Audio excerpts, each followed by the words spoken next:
है गाइस, मैं प्रकाश नागल और आज मैं फिर से लेकर आया आपके लिए इस वीडियो में कुछ परसेंटेज के कुछ क्वेश्चन। स्टार्ट ही बेसिकली हमारा जो फर्स्ट वीडियो है वो परसेंटेज के बेसिक कंसेप्ट पर आधारित है। तो आपको इस पूरे वीडियो को देखें और समझेंगे किस तरह परसेंटेज का जो बेसिक कंसेप्ट होता है आप उसे किस तरह समझ सकते हैं, उसे किस तरह सॉल्व करना है, क्योंकि उसके बाद ही आप परसेंटेज के सारे सवाल सॉल्व कर पाएंगे। तो इस बेसिक कंसेप्ट को क्लियर करना काफ़ी ज़्यादा ज़रूरी है।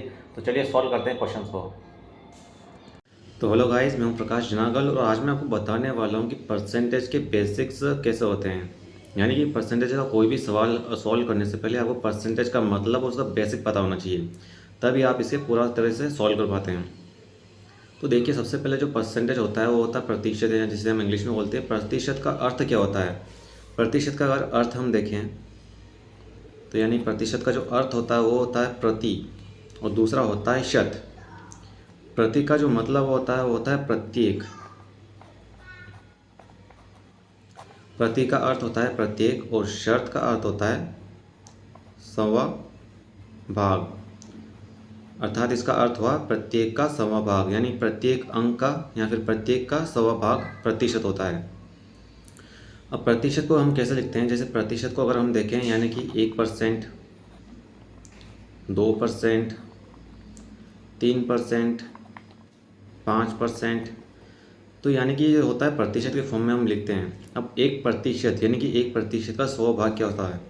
यानी कि 1% का 100 भाग होता है आपके पास 1% का 1 का 100 भाग, इसे हम बोलते हैं यानी कि 1%। दूसरी तरफ 2% यानी कि 2 का 100 भाग, ये हो गया। तीसरी तरफ 3% यानी कि 3 का 100 भाग। 5% यानी कि 5 का 100 भाग। तो यानी कि इसी तरह से ये परसेंटेज के क्वेश्चन होते हैं। यानी कि प्रतिशत का अर्थ होता है प्रत्येक का 100 भाग, यानी कि 1% यानी कि 1 का 100 भाग, 2% यानी कि 2 का 100 भाग, 3% यानी 3 का 100 भाग, 5% यानी 5 का 100 भाग। ये होता है इसका बेसिक फॉर्म, यानी कि बेसिक फॉर्म इनके लिखने का तरीका होता है। ठीक है। अब ये जो प्रतिशत होता है यानी कि किसी भी संख्या में आ सकता है, जैसे कि 25% हुआ, 100% हुआ, इन सभी को जो होता है यानी 25% या फिर कोई भी अंक है तो उसको आपको इस फॉर्म में लिखना, प्रतिशत के फॉर्म में। ठीक है। अब मैं क्वेश्चन आपको दे देता हूँ, जैसे कि बेसिक सा एक कॉमन निकालते हैं। जैसे कि प्रश्न में दे देता हूँ क्वेश्चन नंबर 1 यहाँ पर। जैसे कि 5% यानी कि 5 मान लीजिए 105 कर देता हूँ मैं यहाँ पे। 105% को लिखिए। ये बेसिक फॉर्म्स होती है जो आपको कब पता होनी चाहिए। जैसे 105 को प्रतिशत में लिखिए तो इसका जो आंसर होता है हमारे पास कैसे लिखा जाता है 105 को, यानी कि 105% इक्वल टू 105 का 100 भाग, यानी कि ये इसका फॉर्म हो गया। और कई बार हम इसे इस तरह भी लिख सकते हैं, यानी कि 105 शॉर्ट ट्रिक में कई बार हम लाइन कम होने की वजह से ऐसे भी इसे लिख सकते हैं। ठीक है। तो अब मैं आपको एक बेसिक क्वेश्चन देता हूँ जिसे सोल्व करने के लिए। जैसे कि आपके पास क्वेश्चन आ जाता है, जैसे कि 25% का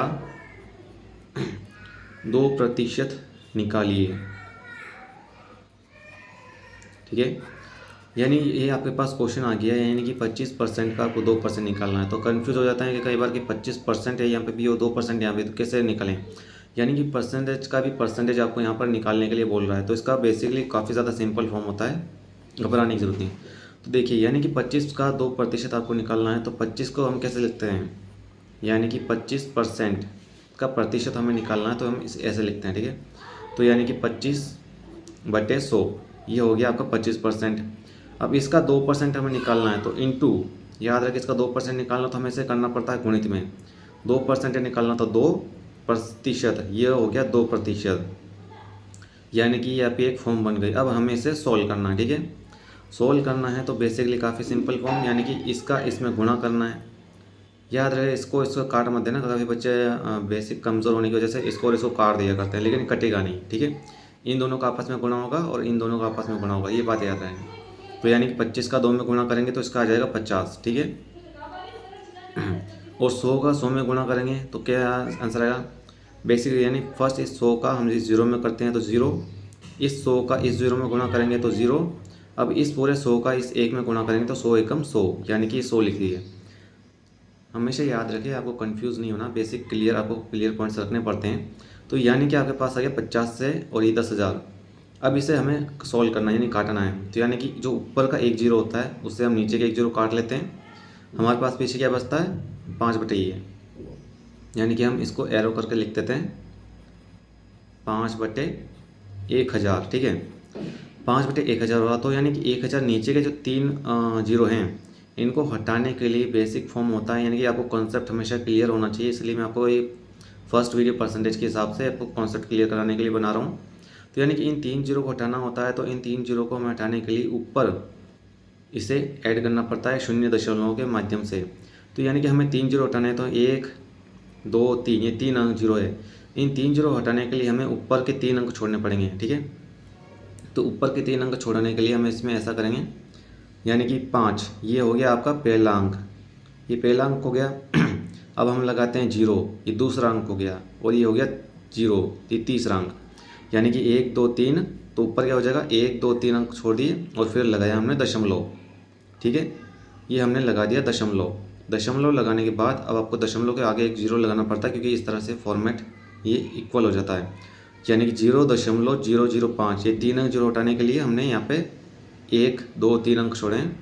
हमेशा याद रखें पहला अंक, दूसरा अंक, तीसरा अंक, फिर दशमलव लगाना है। यानी 3 जीरो तो 3 दशमलव, 4 जीरो होते हैं तो 4 अंक लगाते हैं, यानी 0005, फिर दशमलव लगाना है। तो यानी कि किस तरह ये इस तरह से हो गया आपका आंसर। तो इसी तरह से आपको बेसिक फॉर्म क्लियर करने पड़ते हैं, यानी बेसिक फॉर्मूला क्लियर कीजिए। तो कैसी लगी वीडियो, नहीं मिलता है अगली वीडियो में कुछ नए जानने के साथ बेसिक एडवांस लेवल पे। तो इस चैनल को जरूर सब्सक्राइब कर लें। धन्यवाद।